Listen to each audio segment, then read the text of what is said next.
advertising is everywhere. Marketers are being challenged to find new and innovative ways to make their messages stand out. But do they really know what's cutting through? And how far will they go to find out? Advertisers are now teaming up with neuroscientists for answers. They're using brain imaging technology to literally look inside our heads.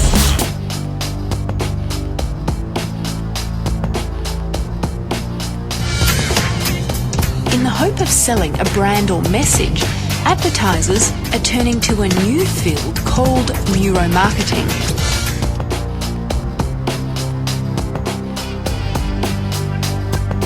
Neuromarketing is actually giving us the first look at an objective measure of consumer responses that isn't filtered from their more rational side of their brains.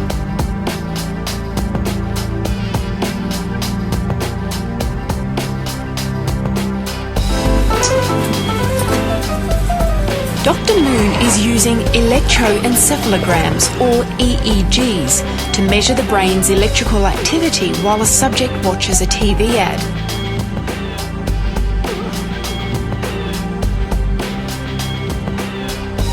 Everybody's searching for someone. What we're doing is recording from multiple sites on the brain. We typically use 40 to 64 sites, and that captures a lot of the information across the brain.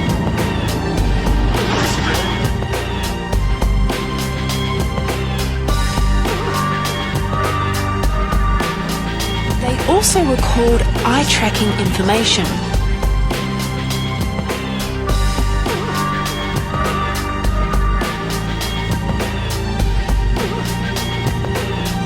So they can see exactly which part of the screen the subject is watching at any given time.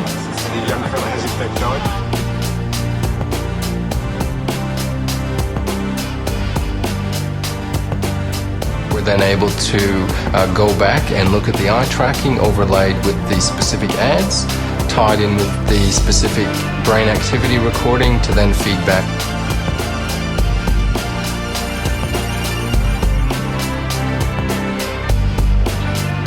What we're seeing here, Marianne, is the recording from each of the electrode sites, and then what we're seeing here is a brain model of the recordings so that we can actually then start to understand which areas of the brain are being activated.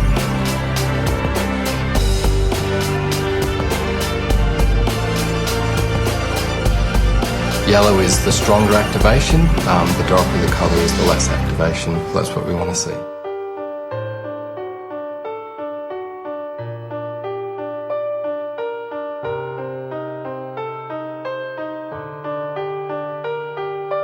So you can actually see in real time different parts of the brain firing up.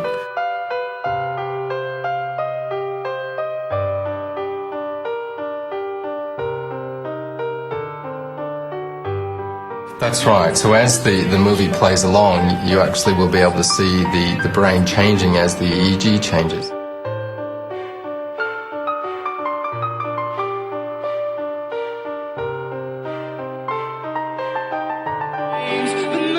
This process can reveal the parts of an ad that elicit the strongest emotional response, and that's mainly what advertisers want to know.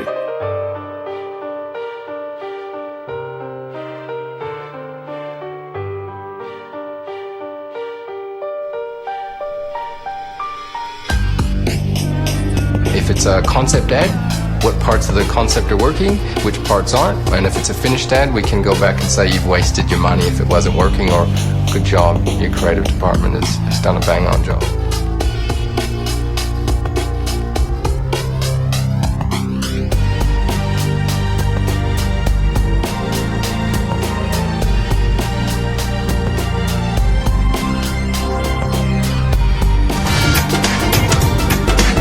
Advertising veteran Don Jeffrey believes we need to know what motivates someone to buy a product.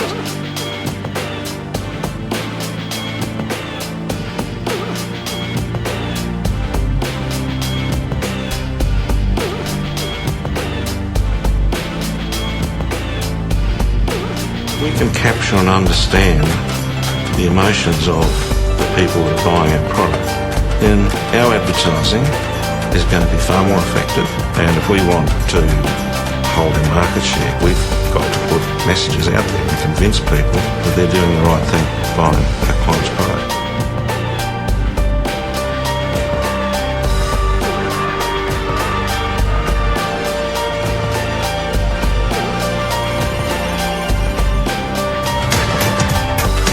A new course dedicated to neuromarketing is now being taught at the University of Melbourne. By drawing on neuroscience-based tools, we hope to get a better understanding of different brain regions that can contribute to decisions, and that will improve our theories of how decisions.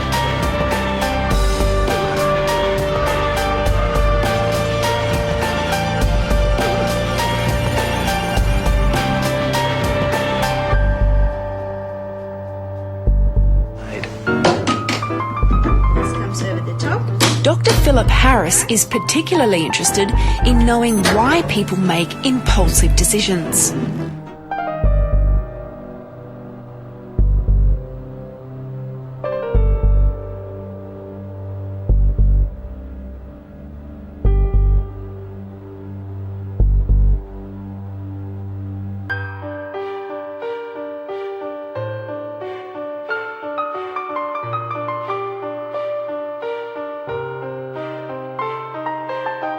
We conducted some functional magnetic resonance imaging research, and by doing that we were able to see which areas of the brain were actually involved in that decision-making process.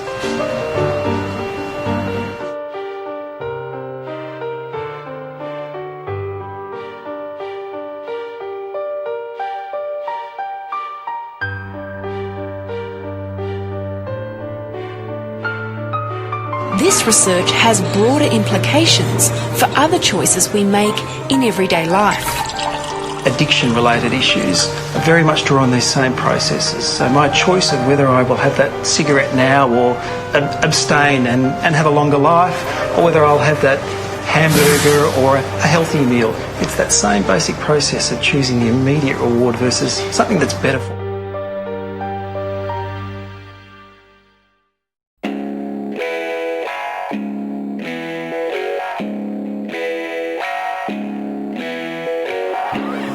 But does neuromarketing raise ethical issues? In research, we have ethics committees to monitor these things, but in the commercial world, these rules don't apply.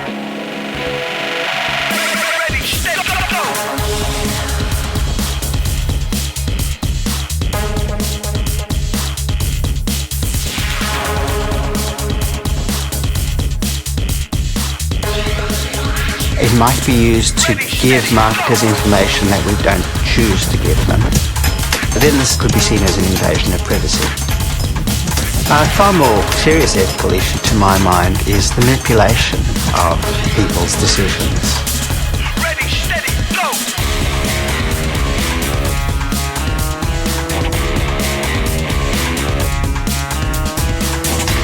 If they're tempted by something, then you might be able to be manipulated into giving in and then regretting it subsequently.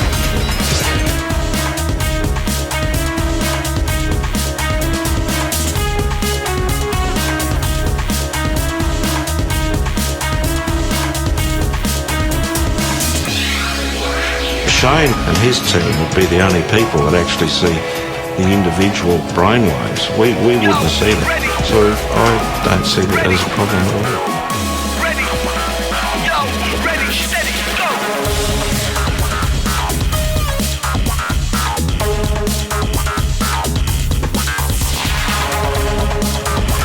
I think it's important that people understand it is another tool. It's not going to replace focus groups. It's not going to replace online research. It's just another one in the toolbox that people need to be aware of. And depending on what they want to try to achieve, they can now use neuromarket research.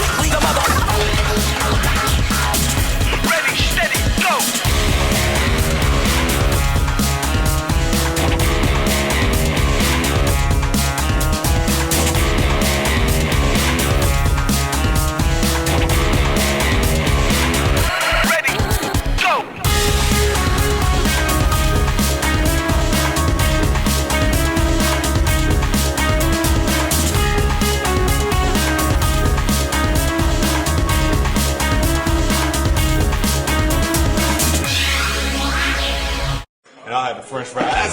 fruit cup.